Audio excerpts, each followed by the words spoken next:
한번 따라 하실까요? 피난처 멜리데. 피난처 멜리데. 오늘 본문 말씀은 사도 바울이 복음을 전하다가 사회 질서를 어지럽힌다라고 하는 정치범으로 몰려서 체포되었는데, 그가 로마의 복음을 전하고 싶어서 로마 시민권을 활용하여 나는 로마 황제에게 가서 재판을 받겠다고 주장함으로 말미암아 죄인이 되어 이제 호송하여 로마로 가고 있는 중에 일어난 이야기입니다.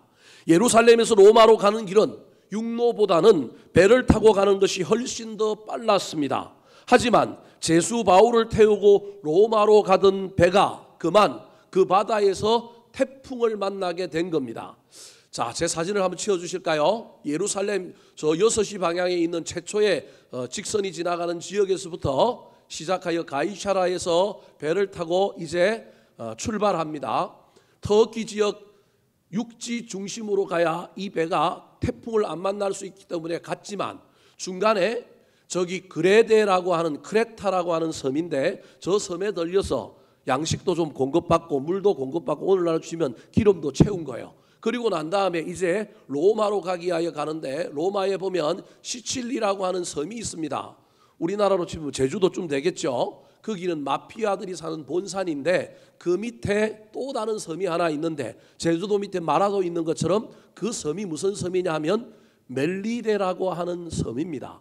저 지역은 돌풍이 일어나고 특별히 겨울이 시작되면 배들이 가능하면 항해를 안 하는 시기인데 어쩔 수 없이 제수를 이렇게 호송하다 보니 그 기간이 시작되는 끝자락에 가다 보니 유라굴로라고 하는 큰 태풍을 만나서 이 배가 그만 파선하게 되었는데, 신기하게도 그 배에 타고 있던 276명이 한 명도 안 죽고 다행히 저 멜리데라고 하는 작은 섬에 다 도착하여 구조를 받게 된 이야기가 오늘 본문의 시작입니다. 자, 1절 말씀 같이 한번 읽어볼까요? 시작. 우리가 구조된 후에 안즉 그 섬은 멜리데라 하더라. 섬 이름이 뭐라고요?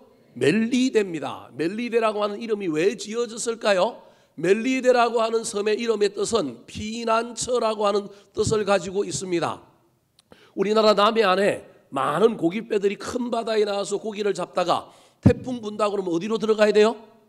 제주도로 들어가야 된다니까요. 아니면 거문도, 흑산도 이런 지역으로 가서 전부 배가 폭풍이 잠잠해질 때까지 들어가야 되는 것처럼 멜리데라고 하는 섬이 모든 배들의 피난처였던 섬인 거예요. 그래서 이름을 멜리데 피난처로 지은 거예요. 이 섬에 배만 지금 피난 온 게 아니라 배가 파선하여 죽어가던 사람들이 전부 뭐하느냐 하면 피난을 온 겁니다. 저는 이 멜리데라고 하는 이 섬을 보면서 또 성경의 이야기를 보는 가운데 어쩌면 이 멜리데라고 하는 섬이 어떤 한순간, 오늘 본문에 나오는 이 순간을 기점으로 본다면 이게 교회일 수도 있겠다. 구약에 교회의 모델, 교회의 원형이 많이 나오는데 에덴 동산이 교회의 모델이다. 그때는 기쁨이라고 하는 주제가 나오죠. 그런데 노아 방주라고 하는 것이 또 교회의 모델로 나와요. 그때는 구원이 주제이죠. 그 외에도 뭐 수많은 교회의 모델이 나오지요. 출애굽한 이스라엘 백성들이 광야 40년을 헤맸지만 그 헤매는 그것을 강야교회라고도 얘기하죠. 또 다윗이 사울이 자기를 죽이려고 하니까 도망다니다가 여러분 아둘람이라고 하는 굴에서 모여 있었는데 그 굴 자체가 교회다. 뭐 이런 이야기들을 흔히들 합니다. 저는 오늘 여기서 교회의 모델과 관련해 두 가지를 여러분에게 말씀드리려고 하는데, 하나가 지난주 설교했던 것처럼 노아 방주가 구원이라고 한다면 구원이라고 하는 그 개념을 붙든 오늘날 한국 교회가 있어야 한다라는 겁니다. 그래서 지난주에 우리가 2024년 이웃사랑 전도축제 아름다운 동행이 시작됨을 선포하고, 우리 교회가 이제 전도가 안 되는 시대지만 이 시대에 그럼에도 불구하고 뭐 해보자? 전도해보자 하고 비전을 선포하며 70일부터 시작하였습니다. 제가 계속해서 전도에 관한 설교를 할 겁니다. 우리 교회는 구원의 방주여야 합니다. 그런데 구원의 방주의 역할만 강조하면 문제가 생깁니다. 한국 교회의 많은 교회가 전도 축제를 했는데 실패한 교회가 훨씬 더 많아요. 왜 실패했느냐 하면 전도가 어렵거든요. 그래서 그날 못 데리고 오는 사람들은 쪽팔려서 그날 교회를 와요, 안 와요? 안 오는 불상사가 생기는 거예요. 부끄럽기도 하고 미안하기도 하고, 그거보다 더 중요한 게 예배하는 건데 많은 사람들이 안 오는 거예요. 안 오는 사람들을 안 온다고 뭐라고 할 게 아니라, 자유함을 주고 안 올 게 아니라 와서 해야 할 일을 알려줘야 하지 않겠습니까? 은사가 다르니까 나는 전도 못해도 내가 해야 할 일이 있음을 알려줘야 하지 않겠습니까? 우리나라에서 총동원 전도를 잘하는 교회가 주한장로교회였습니다. 나계밀 목사님이 있을 때 이 전도 축제를 해서 많은 사람들을 주께로 돌이키고 부흥했습니다. 저 합동 측에서는 사랑의 교회가 대각성 전도 집회라고 하는 걸 통하여 전도를 잘하는 교회 중에 하나였습니다. 나계밀 목사님 교회 주한장로교회 작정을 몇 명 하느냐 하면 한 2만 명 합니다. 그러면 당일날 몇 명 오느냐 하면요, 10% 와요. 몇 명 온다고요? 2,000명 오는 거예요. 근데 그 2,000명이 당일날 왔지만 살아남아서 교회를 계속 다니는 숫자는 3%. 몇 명 남느냐 하면 600명 남는 거예요. 600명. 많지요? 그것도 상반기하고 하반기 하니까 1년에 그 교회는 최소한 몇 명이 불어나는 거예요? 1,200명이 불어나는 거예요. 여러분 여기 보니까 이렇게 생각하니까 놀랍죠? 우리 교회 규모를 가지고 이야기해 볼까요? 우리 교회 작정 몇 명 할까요? 200명. 많이 하면 200명, 적게 하면 100명. 제가 1부 때는 100명이라고 얘기했거든요. 2부 때는 사람이 좀 많으니까 오늘 또 휴가 때문에 사람들이 많이 줄었는데 그래도 좀 용기를 내고 200명 작정했어요. 그러면 11월 3일 날 당일날 몇 명 올까요? 20명. 20명. 그죠? 20명 오는 거예요. 20명 오는 거예요. 그 20명이 계속해서 교회를 나오고 등록하는 건 몇 명요? 몇 프로요? 3%면 0.6명이라는 거예요. 한 명도 안 남을 수 있고, 잘하면 사람은 나눌 수 없으니 몇 명 남을 수 있다고요? 한 명 남는 거예요. 이 한 명 남는 장사에 이렇게 돈을 들이고 목사님이 이렇게 계급품을 물고 설교를 하고 몇 달을 우리가 여기에 힘을 모을 거예요. 기업의 가치를 가지고 보면, 세상의 가치를 가지고 보면 이건 쓸데없는 짓이에요. 하면 안 되는 일이에요. 몇 달 동안 교회가 돈을 투자하고 설교하고 마음을 모으고 교인들을 어떤 의미에서는 괴롭혔는데, 그렇게 했는데 200명 작정했는데 당일날 몇 명 올 거라고요? 20명 올 건데 20명 중에 그것도 몇 프로가 온다고요? 3%가 오니까, 3%가 살아남으니까 0.6명, 한 명도 안 되는 일. 여러분 이게 교회예요. 이게 복음이에요. 우리는 어떻게 하면 가성비가 좋으냐를 가지고 사는 게 아닙니다.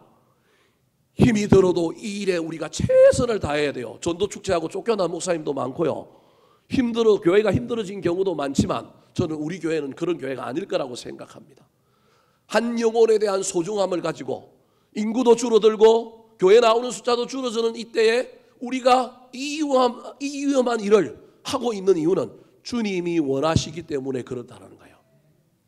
그러면 제가 이야기했잖아요. 200명 작정하고 뭘 써냈는데 당일날 데리고 오는 사람은 몇 명 데리고 온다고요? 20명 데리고 오면 나머지 사람들은 그날 교회 오고 싶을까요? 안 오고 싶을까요?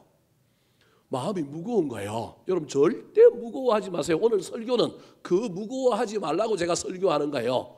은사가 다 달라서 20명 데리고 오면 나머지 사람들은 그 20명을 구워 삶아야 하지 않겠습니까? 고구마가 익도록 푹 삶아갖고 익었는지 안 익었는지 젓가락을 갖고 좀 찔러도 보고 그래야 되지 않겠습니까? 오늘 그 설교하려고 그러는 거예요. 교회는 피난처라는 거예요. 우리가 다 여기 피난 왔어요. 알고 보면 옷을 쫙 빼입고 왔고 우리가 다 세상에서 지위가 있고 그럴싸하지만 우리가 이곳에서 피난을 왔다니까요. 피난민들을 잘해주면 여기서 정착한다니까요.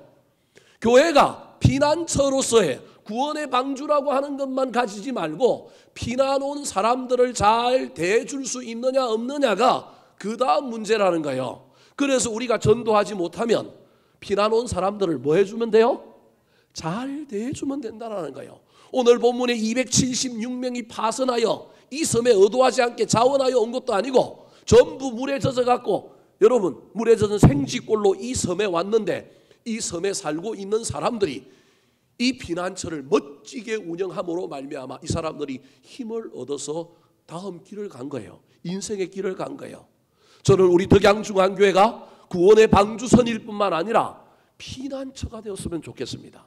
그렇다면 피난처가 피난처로서 역할을 잘 감당하려면 거기에 무엇이 있어야 할까요? 오늘 본문 말씀을 통하여 제가 여러분에게 세 가지를 소개하려고 합니다. 첫 번째입니다. 따라 하시겠습니다. 열린 마음에 영접이 있는 곳입니다. 열린 마음에 영접이 있는 곳입니다. 로마로 가던 사도 바울 일행과 276명의 사람들이 유라굴로라고 하는 강풍을 만나서 배가 파손되어 겨우 구사 일생으로 섬에 도착했는데 갑자기 그들 앞에 원주민들이 나타났습니다. 자, 2절 말씀 같이 한번 읽어볼까요? 시작. 비가 오고 날이 참에 원주민들이 우리에게 특별한 동정을 하여 불을 피워 우리를 다 영접하더라. 원주민들이 다 뭐 하더라고요? 영접하더라. 성경에 저렇게 기록되어 있으니까 자연스러운 것 같지요? 여러분 집에 누가 피난 왔어? 어떻게 할래요? 동사무소 가보라고 그러겠지. 교회 가보라고 그러겠죠. 여러분, 우리의 영역 안으로 누가 들어오는 것 쉬운 일이 아닙니다. 저기 영접했다 그러니 저게 좋은 일인 것 같지만 실제로 우리 삶에 그런 일이 일어난다고 한다면 저와 여러분은 머뭇거릴 수밖에 없습니다. 특별히 원주민들이 살고 있던 저 시대의 상황 속에서는 우리의 영역 안으로 외부에 누군가 들어오면 풍토병을 가져오고 위험이 되고 문제가 되기 때문에 그 시대에는 더더욱 더 사람들을 환영하기보다는 뭐 하기가 쉬워요? 적대하기가 쉽다니까요. 어떤 교회를 가봤는데 그 교회가 새로운 사람을 환영하느냐 아니면 적대하느냐 똑같은 이야기를 하는 거예요. 여기 나온 여러분들은 전부 누구라고요? 따라하십시오. 나는 원주민입니다. 여러분 다 원주민이라니까요. 이 원주민이 어떻게 대할 거냐? 새로운 사람들을 어떻게 대할 거냐? 저기 정효순 권사님 옆에 한 분이 지금 와 있다니까요. 저 한 분을 원주민들이 어떻게 대해줄 거냐? 생긋생긋 웃으면서 대해줄 거냐? 사람은 감정의 동물이라서 아무 말도 안 하고 아무런 접촉도 없지만 그 공간 안에 딱 들어오면 내가 환영받는 건지 따뜻함이 있는 건지 찬바람이 부는지 금방 압니다. 여러분 우리 교회는 어떤 교회인 것 같아요? 따뜻한 교회인 것 같아요? 그러면 다행인데 그게 아니면 이거 바꿔야 된다니까요. 이거 바꾸지 않으면 백날 데리고 와도 소용이 있어요 없어요? 없어요. 백날 데리고 와도. 오늘 본문에 보니까 다 영접하더라 그랬어요. 옷 잘 입고 온 사람만 영접한 게 아니고 잘생기고 이쁜 사람만 영접한 게 아니고요. 276명이 여러분 군인도 있고요. 무역하는 사람도 있고요. 소위 말하는 공무원도 있었을 거예요. 근데 나머지 사람들은 어떤 사람들이 가능성이 많으냐면 제수예요. 그 배는 뭘 싣고 가는 배예요? 제수를 호송하는 배예요. 그 당시 제수들은 대부분 위통을 다 까놨어요. 그러니까 딱 옷을 보는 순간 파선해서 구조되어서 육상으로 올라온 276명을 딱 보는 순간 벌써 사람 눈에는 소위 말하는 계급적인 분별이 딱 나타나는 거예요. 저건 종, 저건 제수, 어떤 사람은 손에 은팔찌도 차고 있을 수도 있어요. 그래서 우리가 사람을 대하는 태도가 다 다를 수 있다니까요. 군인들에게 가서 잘 보일 수도 있고요. 공무원에 가서 잘 보일 수도 있는데요. 오늘 본문에 나오는 멜리데 사람들이 한 행동은 뭐냐면 차별 없이 다 뭐 하더라고요? 영접했다라는 거예요. 특별한 동정을 하여 뭘 피워줬어요? 불을 피워줬어요. 옷이 젖은 사람들에게 제일 필요한 것은 뭐라고요? 불인 거예요. 불을 피워줄 뿐만 아니라 그 다음에 한 것이 무엇이냐 하면 성경에는 없지만 물을 줬을 거예요. 그 다음에는 뭘 줬을까요? 밥을 줬을 거예요. 우리로 치면 빵을 줬을 거예요. 저 특별한 동정이 저런 의미가 있는 겁니다. 사랑하는 성도 여러분, 우리 교회는 어떤 교회입니까? 11월 3일 날 데리고 오든지 데리고 온 사람들을 향하여 저와 여러분이 특별한 동정을 행하여 그들을 맞아주면 되지 않겠습니까? 나는 은사가 데리고 오는 은사야. 나는 사람을 잘 대해주는 은사야. 그러면 잘 대해주면 되지 않겠습니까? 어떤 사람이 우리 교회에 왔는데 그래서 누군가를 처음 만났는데 그 사람 때문에 이 교회에 남을 거냐 정착할 거냐 아니면 떠나갈 거냐가 결정된다니까요. 그때 저와 여러분이 어떻게 할 거냐가 우리 이 전도 행사의 또 다른 성패가 달려 있다라는 것입니다. 소 닭 보듯이 쳐다보지 말고 할 수만 있다면 친절하게 영접하시기 바랍니다. 그들의 필요가 무엇인지를 보고 잘 살펴보시기 바랍니다. 계단을 오르락내리락 하면 뭘 찾는 거예요? 화장실 찾을 수도 있다니까요. 뭘 두리번거리면 물 먹고 싶을 수도 있다니까요. 그러면 먼저 말하기 전에 여러분 누군가가 센스 있게 물 찾으세요? 물어본다고 한다면 그때 왔던 사람의 마음이 어떨까요? 야, 이거 다르네. 틀림없습니다. 사랑하는 성도 여러분, 몇 명이 올지는 알 수 없지만 그럼에도 불구하고 데리고 오는 사람들은 데리고 오면 되고 나머지 사람들은 나와서 내가 고구마 삶는 사람이 될 거다. 잘 삶아야지. 데리고 오기만 하면, 고구마 캐오기만 하면 나는 뭐 하는 사람이다? 삶는 사람이다. 그래서 옆에서 도와주셔서 잘 삶아주는 저와 여러분이 되기를 예수님의 이름으로 축원합니다. 두 번째, 피난처였던 멜리데에는 무엇이 있었을까요? 우리 교회가 전도 행사를 하며 나아갈 때 우리 교회 안에 구원의 방주선으로서의 역할뿐만 아니라 피난처가 되려면 무엇이 있어야 할까요? 따라하시겠습니다. 특별한 친절과 사귐이 있는 곳입니다. 특별한 친절과 사귐이 있는 곳입니다. 7절 말씀 같이 한번 읽어볼까요? 시작. 이 섬에서 가장 높은 사람 보블리오라 하는 이가 그 근처에 토지가 있는지라 그가 우리를 영접하여 사흘이나 친절히 머물게 하더니 추장이 개인적으로 사도 바울한테 너 별장이 있다는, 우리 집 별장이 있는데 근처에 있는 토지가 있는지라, 저 말은 땅만 있다는 게 아니라 그 땅에 소위 말하는 뭘 지어놓은 게 있는 거예요. 거기로 영접하여 밥을 산 거예요. 식사를 대접한 거예요. 그리고 너 사흘 동안 여기서 뭐 해라? 쉬었다 가라는 거예요. 물론 그 앞에 뱀이 물었는데 아무런 이상이 없었던 것 때문에 그 섬의 추장이라고 하는 이 보볼리아라고 하는 사람이 바울에게 매력을 느낀 거예요. 그래서 바울을 개인적으로 초대한 거예요. 사랑하는 성도 여러분, 한 영혼이 한 공동체에 정착하는 거 쉬운 일이 아닙니다. 우리 양훈성 집사님 사이 될 저 젊은 청년은요, 장가 가야 되니까 지금 앉아 있단 말이에요. 그런데 장가 가기 위해서 아내 얻으려고 왔는데 누군가가 나를 인격적으로 대해주지 않으면 얼마나 골치 아파요. 근데 지금 청년부에서요, 인격적으로 대접을 해주는 거예요. 인격적으로 만나주는 거예요. 그래서 지금 저 마음이 지금 왔다 갔다 할 거예요. 내 교회를 계속 다녀야 돼, 말아야 돼, 장가가고 내가 땡칠까 공칠까, 마음이 지금 복잡할 거예요. 제가 심리를 잘 알아요. 그런데 제가 보기 마음이 많이 기울었어. 마음이 많이 기울었어요. 교회 다닐 마음이 좀 생겼어요. 정효순 교사님이 새로 데려오신 저분도 마음이 어떤지는 제가 알 수 없지만 아들 때문에 왔는데 아들이 유치부에 잘 적응하고 있는데 갑자기 유치부에서 아들하고 갑자기 있는데 갑자기 오더니만 어디로 올라가라고요? 2층에 올라가서 예배 드리라고 오늘 이제 끌려온 거예요. 지금 오늘 어른들 예배 지금 처음 드리는 건요. 저 마음이 지금 얼마나 두건반 세건반 콩닥콩닥하게 이게 뭘까? 막 박수 치면서 찬송을 부르는데 나는 몰라. 그런데 나는 앉아 있어야 돼. 근데 이상하게 목사님이 설교를 하는데 좀 들려요? 네, 들리면 다행이에요. 그런데 안 들리는 설교를 하면 이게 골치 아픈 거예요. 좀 들려. 그러면 이 마음이 얼마나 막 왔다 갔다 하겠어요. 근데 이때 영접한 것으로만 만족하면 안 되고 1대1로 붙어야 된다니까요. 개별적으로 붙어서 뭘 해야 되느냐 하면 양육과 돌봄이 있어야 그 사람이 정착하고 성장하지, 저한테만 맡겨놓으면 안 된다니까요. 저도 하겠지만 최선을 다하겠지만 보볼리오가 되어서 사도 바울을 자기 집으로 초대하고 식당으로 초대하고 어디로 초대해서 여러분 대접하고 교제하고 친절을 베풀고 양육을 해야 되는 거예요. 이게 쉬운 일이 아니에요. 나만 열심히 있다고 되는 게 아니라 상대방이 받아줘야 되잖아요. 정효순 권사님이 새로 저분을 데리고 왔는데 그래도 저분이 착해갖고 정효순 권사님 말을 잘 듣는데 때로는 내가 부담스러워. 왜 나한테 이런 친절을 베풀지? 왜 내가 싫어하는 일을 하지? 그래서 내가 조금 좀 삐딱하게 나가면 정효순 권사가 마음이 삐져가지고 그때부터 가까이 안 가. 이래버리면 꽝이 되는 거예요. 여러분, 저와 여러분은 선하게 행동하고 친절을 베푸는데 그 친절의 결과가 좋을 것이라고만 생각하면 큰일 나요.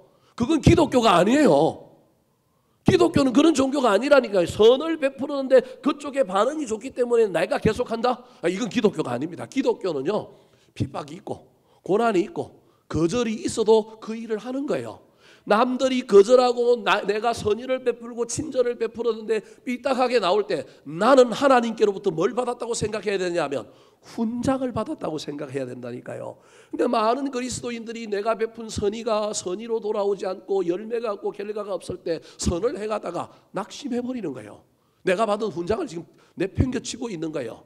여러분, 할 수만 있다면 영접 데리고 오는 사람, 영접하는 사람, 그 다음에 누구도 있어야 되느냐면 개별적으로 만나서 여러분 얘기도 들어주고 친밀함을 쌓아야 되는 거예요. 근데 내가 의도적으로 다가가면 상대방이 또 한 걸음 물러나기도 하고, 때로는 그게 역효과를 이뤄서 안 나온다고 하기도 하고, 이게 얼마나 어려운 일인지 모릅니다. 얼마나 복잡한지 모릅니다.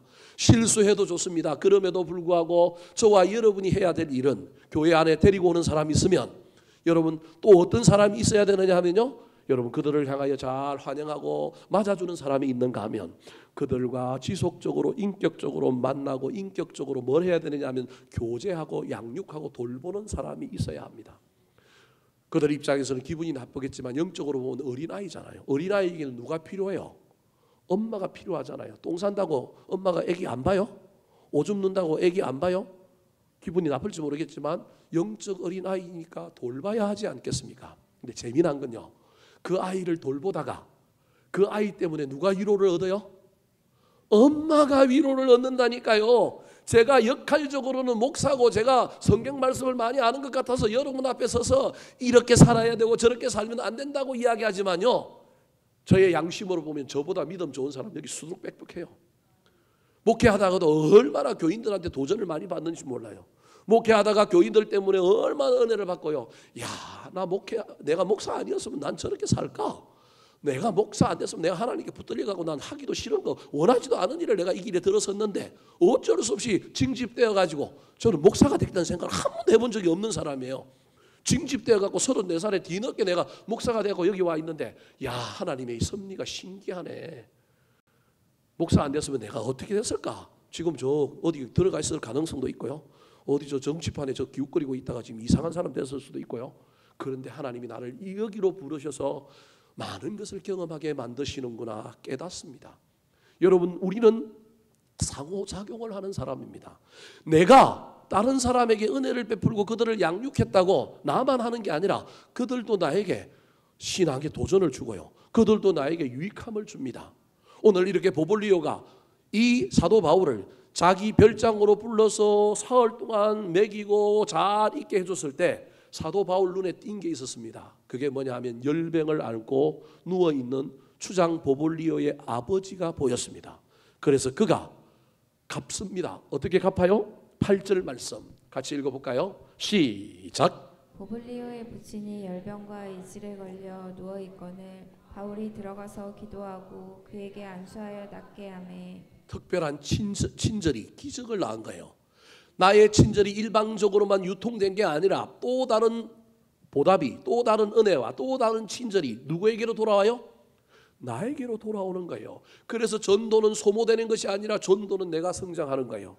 영혼을 구원하고 양육하고 돌보는 이런 나의 희생과 헌신이 아니라 내가 성장하는 거예요. 보볼리오가 이렇게 인격적으로 사도 바울을 만났더니 사도 바울이 보볼리오가 요청하지도 않았는데도 불구하고 병들어 죽어가는 그의 아버지를 기도하여 어떻게 해요? 낫게 해주는 놀라운 역사가 일어나게 된 것입니다. 사랑하는 성도 여러분, 우리 교회 안에 분란가 있고 분쟁이 있고 문제만 있는 것이 아니라 서로가 서로에게 도전을 받는 놀라운 일들이 일어났으면 좋겠습니다. 그러려면 시작은 원주민이 뭘 베풀어야 돼요? 친절을 베풀고 교제하고 돌보고 인격적인 만남을 해야 합니다. 현대 악한 마귀는 상관하지 마라, 접촉하지 마라, 편안하게 살아라. 그러나 여러분, 복음은 그게 아님을 기억하셔서 할 수만 있다면 사람들에게 다가가고 그들과 인격적으로 만나서 그들을 세우고 살리는 저와 여러분이 되기를 예수님의 이름으로 축원합니다. 마지막입니다. 피난처 멜리데에는 무엇이 있었을까요? 우리 덕양중앙교회가 전도 축제를 하면서 사람들을 데리고 온다고 한다면 우리 교회 안에는 무엇이 있어야 될까요? 오늘 본문에 보면 두 가지 기적이 일어납니다. 두 가지 치유가 일어났습니다. 피난처 멜리데에는 뭐가 있었느냐 하면 기적이 있는 거예요. 치유가 있는 거예요. 교회에는 영적인 컨텐츠가 있어야 돼요. 교회에는 체험이 있어야 된다니까요. 교회에는 기적이 일어나야 된다니까요. 교회에 오면 치유가 일어나야 된다니까요. 누군가 교회 왔는데 삶이 고달픈데 인생에 문제가 있는데 예배하고 기도하다가 마음의 평안을 얻고 문제가 해결되고 육신의 질병도 낫고, 여러분 이런 일이 교회에 일어나야 되지 않겠습니까? 그게 일어나지 않는 교회가 무슨 교회입니까? 다른 종교나 똑같죠. 근데 이게 문제는 이게 우리 마음대로 돼요? 목사인 제가 막 어디 가서 수입해 오거나 어디 사올 수 있는 게 아니라는 데가 문제라는 거예요. 먼저 오늘 본문에 일어났던 두 가지 기적을 한번 살펴볼까요? 3절 말씀 같이 읽겠습니다. 시작. 바울이 나무 한 묶음을 거두어 불에 넣으니 뜨거움으로 말미암아 독사가 나와 그 손을 물고 있는지라. 바다에서 육지로 살아 돌아온 일행들을 향하여 원주민들이 불을 피워줬는데 그 불이 꺼져가니까 사도 바울이 또 다른 나무를 집어서 그 불을 살리려고 아마 했던 것 같아요. 비가 오니까 뱀도 비를 피하느라고 어디 밑에 숨어 있는 거예요? 나무 밑에 숨어 있는 거예요. 근데 그걸 모르고 이걸 집어넣은 거예요. 그때 뱀이 나와가지고 불을 향하여 이 나무가 가니까 뜨거우니까 나무를 쥐고 있는 누구를 문 거예요? 바울을 문 거예요. 여러분 이런 상황 속에서 많은 사람들이 전부 누굴 쳐다보고 있느냐, 원주민들이 누굴 쳐다보고 있느냐 하면 바울만을 쳐다보고 있어요. 왜 그랬을까요? 자, 4절과 5절 말씀 시작. 원주민들이 이 짐승이 그 손에 매달려 있음을 보고 서로 말하되 진실로 이 사람은 살인한 자로다. 바다에서는 구조를 받았으나 공의가 그를 살지 못하게 함이로다 하더니 바울이 그 짐승을 불에 떨어버리매 조금도 상함이 없더라. 알 수는 없지만 어쩌면 이 섬의 사람들은 뱀을 숭상하는 사람들일 수도 있습니다. 그래서 뱀이 가까이 있을 수도 있고요. 지금 이야기의 핵심이 뭐냐 하면 이 멜리데에 살고 있는 사람들은 배가 파선한 일들을 많이 경험한 거예요. 그리고 그 배가 파선했을 때, 배가 파선하고 사람들이 죽을 때 그들이 믿는 세계관 속에 공의라고 하는 신이 있는데 이 신이 바다에도 있고 어디에도 있느냐 하면 육지섬에도 있는 거예요. 1차적으로 공의의 신이 배를 깨트렸는데 그 배를 깨트린 건 그 안에 공의의 신이 뭐 할 사람이 있느냐 하면 심판할 사람이 있었다라는 의미예요. 근데 살아나왔단 말이에요. 그래서 죽은 사람은 만약에 공의의 신의 심판을 받은 사람이고 산 사람은 문제가 없는 사람이다라고 1차적으로 그들이 해석하는 것 같아요. 제가 보니까. 그런데 그들이 살아난 사람들이기 때문에 공의의 신이 살려준 사람이니까 그들이 뭘 베풀었냐면 호의를 베풀고 이게 뭘 줬단 말이에요. 그런데 자신들이 믿는 또 다른 공의의 신, 육지에 있는 공의의 신이 뱀일 가능성이 있는데 이 뱀이 누굴 물어요? 바울을 딱 문 거예요. 그때 이 사람들이 눈이 번쩍 뜨고 이 사람이 범인이구나, 이 사람이 살인자구나. 그래서 바다에서 살아나온 이 사람, 잘 걸러내지 못하여 죽이지 못하고 살아나온 이 사람을 공의의 신이 또다시 그 공의를 발휘하여 이 사람은 반드시 죽어야 될 사람이니까 뱀을 통하여 죽이려고 뱀이 물었구나, 이런 의미라는 거예요. 그 시대의 사람들이 가지고 있었던 세계관 속에 어떤 그런 문화가 있었던 모양이에요. 그래서 그들이 뭐라고 해요? 진실로 이 사람은 뭐라고요? 살인자다. 우연히 바다에서 구조를 받았지만 공의의 신이 그를 뭐하게 못하게 한다고요? 살지 못하게 할 거다. 그래서 곧바로 죽을 거라고 딱 쳐다보고 있는데 신기하게 사도 바울이 물고 있는 뱀을 불 위에 떨어뜨렸는데 거품을 내둘거나 눈이 돌아가거나 갑자기 붓거나 정신을 잃거나 독이 퍼져가고 이래야 되는데 그런 일이 있어요? 없어요? 없어요. 멀쩡한 거예요. 사람들이 전부 놀래가지고 사도 바울을 향하여 뭐라고 얘기했어요? 신이다, 그런 거예요. 신이다. 여러분 이때 그들의 세계관 속에 이 신은 어떤 신이냐 하면 인간이 범접할 수 없는 신, 저 하늘에 계시는 신. 그러나 이 신은 내 삶과 구체적인 관계는 없어요. 여러분 저와 여러분이 신앙생활을 하거나 어떤 종교에 기여할 때 우리가 신을 아주 높으신 분으로만 이해하면 안 되고요. 신은 반드시 나의 주 나의 하나님으로 이해되어져야 돼요. 그 하나님은 내 삶을 주관하시고 내 삶을 다스리시고 내 삶을 만들어 가시는 분이라고 하는 것이 체험되고 이해되어져야 돼요. 하늘에 계신 분이라고만 이해하면 안 돼요. 여기까지 이 첫 번째 기적을 통하여 이 멜리데에 살고 있는 사람들이 사도 바울을 신으로만 이해한 거예요. 그런데 두 번째 기적이 일어나요. 그 기적은 뭐냐 하면 이 신이 하늘에만 계시지 않고 직접 누구에게 찾아가요? 사람에게 찾아가요. 그게 바로 보볼리오라고 하는 사람의 별장에서 보볼리오가 요청하지도 않았는데 사도 바울이 그의 아버지가 열병에 걸려가지고 죽어가는 걸 보고 사도 바울이 직접 찾아가서 너무너무 인자하게도 머리에 손을 얹고 뭐 했어요? 기도해 줬더니 뭐 했더라? 나았더라. 여러분 이게 체험이거든요. 이게 인격적인 신앙생활의 내용이거든요. 그냥 나하고 상관없이 그냥 뱀이 물었는데 안 죽은 것, 이 나하고는 상관없잖아요. 그 사람의 얘기잖아요. 바울의 이야기잖아요. 이런 걸 통하여 신이 살아있다, 신이다라고 하는 건 알았지만 그 신이 내 신이 되고 그분이 나의 삶과 관련이 있다는 걸 이해하는 게 신앙이거든요. 이 신앙으로 내려오지 않으면 안 되는 거예요. 그런데 이 멜리데에서 이걸 누가 다 체험하게 되느냐 하면 사람들이 체험하게 되는 거예요. 무엇 때문에? 보볼리오의 아버지가 살아난 이야기를 듣고 이제는 바울이 안 찾아가도 사람들이 어떻게 하는 거예요? 찾아오기 시작하는 거예요. 9절 말씀 같이 읽어볼까요? 시작. 이러므로 섬 가운데 다른 병든 사람들이 와서 고침을 받고. 여러분 우리가 사람을 데리고 왔는데 그 사람이 누굴 데리고 와요? 나중에 다른 사람을 데리고 오는 거예요. 이게 전도예요. 이 교회 안에 이런 영적인 컨텐츠가 있으면 치유가 있고 기적이 일어나고 놀라운 변화가 있으면요, 우리는 예수 믿은 지 오래돼가지고 안 믿는 사람이 주변에 별로 없어. 목사님 저는 더더구나 그래요. 그리고 데리고 올 만한 사람이 별로 없어요. 골치 아파요. 그러나 여러분 처음 예수를 믿은 사람은 뭐해요? 데리고 올 사람이 많잖아요. 산골짜기 있는 음식점에 갔는데 음식이 맛있어. 주인이 홍보해달라고 얘기도 안 했는데 그 사람이 그때부터 다른 사람들한테 명함을 쫙 뿌려. 이 집 맛있다고. 지가 돈을 써가지고 그 다음에 사람을 데리고 가서 거기 가서 뭐 해요? 밥을 먹어요. 왜? 그곳에 뭐가 있으니까? 맛있는 음식이 있으니까, 분위기가 좋으니까. 여러분 우리 교회가 그런 교회가 되어야 한다는 거예요. 그러면 전도해왔던 사람들이 또 전도해 온다니까요.